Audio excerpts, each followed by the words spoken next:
Ahoj, dnes som si pre vás pripravila recept na placky z hovädzieho mäsa podávané s pečenými zemiakmi, šalátom a cesnakovým dipom. Zoznam všetkých potrebných súrovín nájdete ako vždy v popise videa.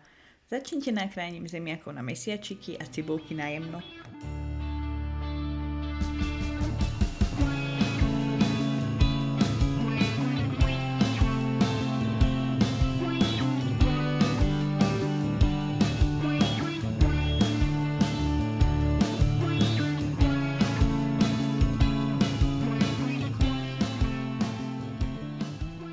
Tak k mletému mäsu pridajte nakrájenú cibulu, vajíčko, koreniny a poriadne premiešajte.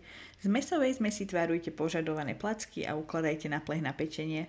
Na plech pridajte aj zemiaky, ku ktorým pridajte koreniny a trocha oleja. Olej môžete pridať aj na mäso. Pečte pri 190 stupňoch približne 20 minút s funkciou grillu.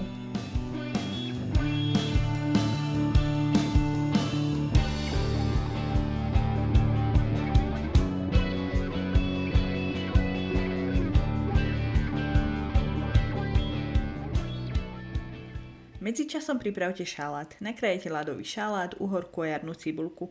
Pridajte trocha oleja, koreniny a syr. Poriadne premiešajte.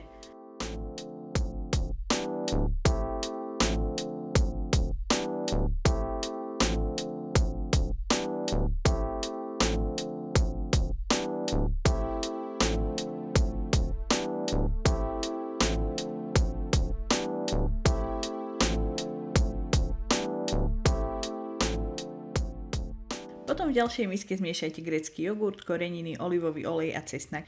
Keď je mäso upečené, môžete servírovať. Ak sa vám toto video páčilo, môžete ho označiť lajkom alebo mi dajte vedieť v komentároch.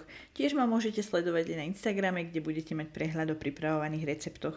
No a to je na dnes odo mňa všetko a my sa vidíme pri ďalšom videu.